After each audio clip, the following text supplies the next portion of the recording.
ছাড় ছাড় বলছি, ছাড় ছাড়ো ছাড়ো, ছাড়ো ছাড়ো বলছি। ছাড়, ছাড়ো ছাড় না। ছাড়ো। আরে একমাত্র তো এই হাঁড়িটাই বেঁচে আছে, এটাকেও যদি বিক্রি করে দাও তাহলে ভাত রাঁধবো কিসে? হ্যাঁ দাদা, একে একে বাড়ির সব বাসনই তুই বিক্রি করে মাল খেয়ে নিলি, কমসে কম এই হাঁড়িটাতে ছেড়ে দে।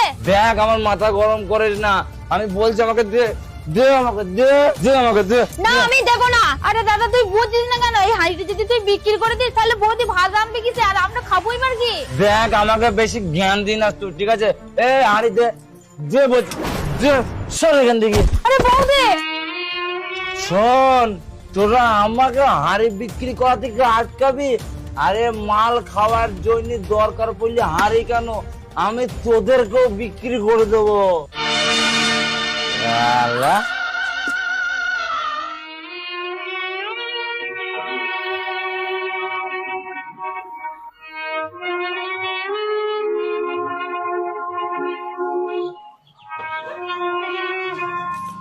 আরে শিল্পা। হ্যাঁ বৌদি বললো, কি হয়েছে? কি ব্যাপারে, তুই এখনো রেডি হসনি? কলেজ যাবি না? না বৌদি, কলেজ যেতে পারবো না, কলেজে না 3 মাসের ফিস বাকি আছে। ও তা তুই এখানে বসে আছিস কেন? ওদের তো দাদা শুয়ে আছে, যা গিয়ে চেয়ে নেগা। আচ্ছা ঠিক আছে বৌদি।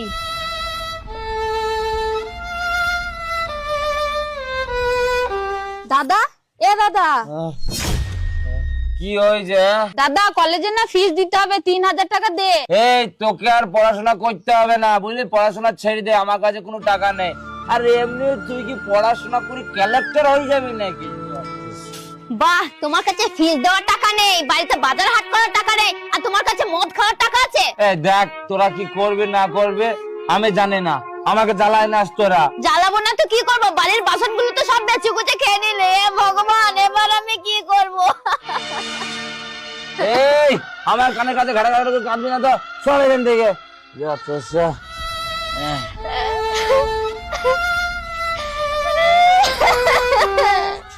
বৌদি বলছি, আমার না খুব খিদে পেয়েছে, যদি কিছু থাকে দাও না, খাই। দেখো বাড়িতে তো কিছুই নেই খাওয়ার, তুমি চিন্তা করো না, আমি ব্যবস্থা করছি।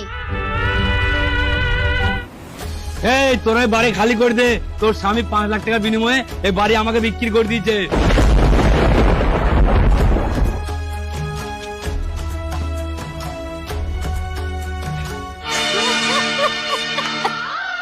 হ্যাঁ বন্ধুরা, যে সংসারে পুরুষ মানুষ ঠিক না থাকে, নিজের দায়িত্ব না বোঝে, সেই সংসার নিমেষেই শেষ হয়ে যায়। ভালো থাকবেন, সুস্থ থাকবেন, আর এই ভিডিওটি ভালো লাগলে অবশ্যই বন্ধু বান্ধবদের কাছে শেয়ার করে দেবেন।